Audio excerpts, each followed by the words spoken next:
Hai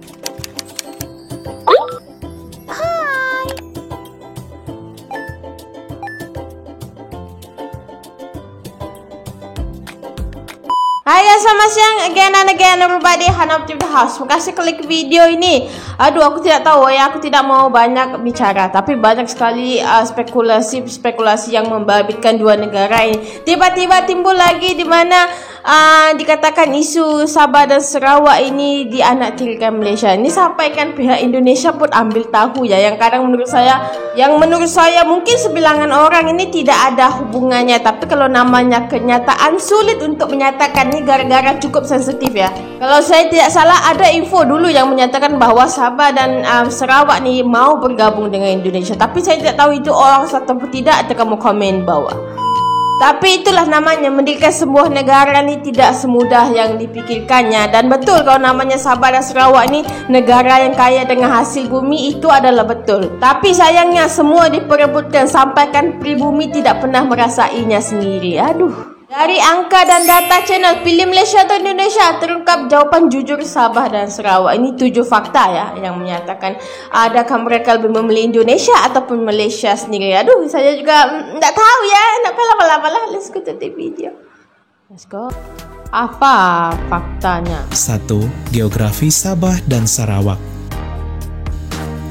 Sabah dan Sarawak merupakan dua negara bagian yang terletak di negara Malaysia, tepatnya di Malaysia bagian timur. Sabah beribu kota di kota Kinabalu, sedangkan Sarawak beribu kota di kota Kuching. Penduduk kedua negara bagian ini pada tahun 2024 mencapai sekitar 6,7 juta jiwa, atau hampir 20% dari total penduduk negara Malaysia. Banyak yang menanyakan, kakak ini orang mana? Ini di sini saya katakan saya orang Sabah ya. Ini ya, jangan menanyakan lagi, saya asli Sabah ya. Saya tinggal di Sabah. Di sisi lain, Sarawak menjadi negara bagian dengan wilayah terluas di Malaysia, sedangkan Sabah terluas kedua. Sehingga jika kedua negara bagian ini digabungkan, maka luasnya mencakup hingga 60% dari luas negara Malaysia. 60% ya.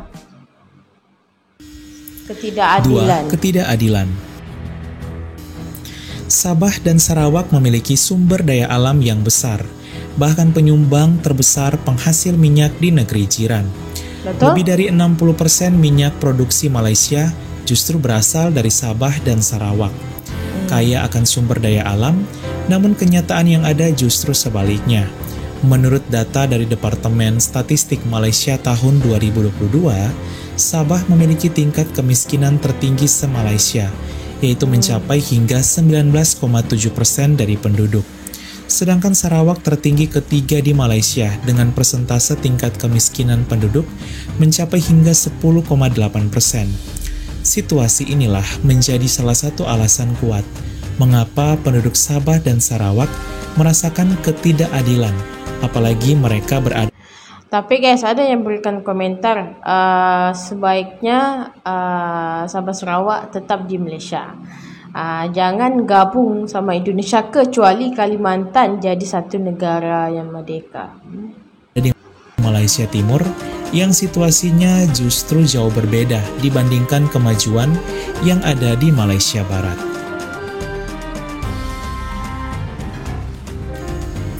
3. Gerakan Kemerdekaan. Gerakan Kemerdekaan. Memasuki abad 21 mulailah bermunculan sejumlah organisasi gerakan kemerdekaan bagi Sabah dan Sarawak keluar dari Malaysia. Beberapa organisasi tersebut diantaranya Sabah Sarawak Keluar Malaysia atau SSKM yang berdiri di negara bagian Sabah. Ada juga Sarawak Association of People Aspirations atau SAPA dan berbagai gerakan kemerdekaan lainnya. 4. Aksi Kemerdekaan. Pada tanggal 23 September 2024, sebuah kelompok kemerdekaan Sabah dan Sarawak terlihat melakukan aksi mereka. Aksi mereka ini dilakukan di depan gedung Parlemen Victoria, Australia. Aksi kelompok kemerdekaan Sabah dan Sarawak ini lalu menjadi viral. Mereka menurunkan bendera Malaysia dan menggantinya dengan bendera Sabah dan Sarawak sebagai bentuk dukungan kemerdekaan untuk Sabah dan Sarawak. Tapi guys, buat apa menjadi negara bahagian kalau nak dianaktirikan segala macam di dalam negara bahagian ini? Lebih baik merdeka di negara sendiri dan menentukan kebahagiaan dan segala perhatian hanya untuk negara sendiri, walaupun negara itu kecil ya. Apa komentar kalian? Sedikit penduduk di Sabah dan Sarawak yang memberi dukungan terhadap apa yang dilakukan oleh kelompok kemerdekaan ini. Mereka merasa suara mereka dan aspirasi mereka selama ini telah diwakili dan terus diperjuangkan hingga ke dunia internasional. Okey, sekarang adalah upacara untuk menurunkan bendera Malaysia sebagai simbolik bahawa kita menurunkan penjajahan Malaya ataupun Malaysia di tanah bumi Sabah dan Sarawak. 5. Misi sebenarnya. Moses Ampang merupakan salah satu anggota dari gerakan kemerdekaan yang melakukan aksi di Australia tersebut. Gerakan kemerdekaan ini diketahui bernama Sabah Sarawak Rights Australia New Zealand atau SSRANZ. Moses mengatakan bahwa tujuan dari aksi yang mereka lakukan ini merupakan misi untuk membawa suara Sabah dan Sarawak keluar dari Malaysia hingga meraih kemerdekaan. Penjelasan dari Moses ini tentu menjadi tanda bahwa persatuan dari Malaysia terancam dan sedang tidak.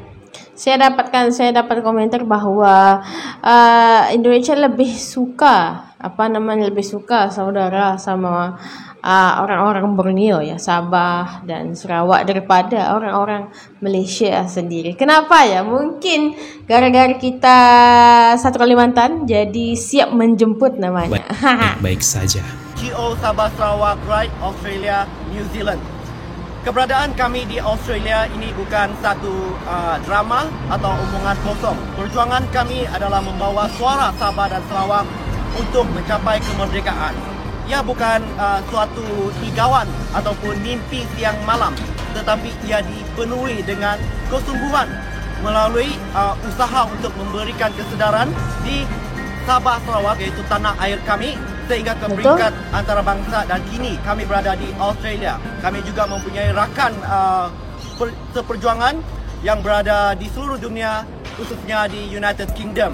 Jadi bagi mereka yang melihat ataupun memikirkan bahawa kemerdekaan untuk Sabah Sarawak itu tidak akan tercapai, saya ingin katakan kepada mereka bahawa Malaysia dahulu adalah sebuah cerita saja, tetapi apabila disertai dengan usaha, ia telah menjadi realiti. Walaupun ia menjadi realiti, tetapi pembentukan Malaysia itu adalah tidak sah, dan melihat dari segi perundangan, ia adalah terbatal kerana tidak mengikuti polisi ataupun prosedur yang telah ditetapkan. Berbalik kepada perjuangan SSRNZ, perjuangan Sabah dan Sarawak yang untuk semua saudara yang ada di bumi Kenyalang ataupun negeri di bawah Bayu, berjuanglah dengan apa yang kamu yakini dan pilihlah yang terbaik, selagi itu memberikan jaminan untuk negerimu sendiri ya. Dan mungkin saya juga setuju kalau misalnya Sabah ataupun Sarawak ini punya negara sendiri, mungkin akan maju seperti di Brunei menurut saya ya. Perjuangan kemerdekaan di luar negara, khususnya di Australia, kami melakukan bahagian kami, iaitu memberikan kesedaran, menyebarkan kesedaran, dan mesej ini ditujukan khasnya di tanah air, iaitu di Sabah.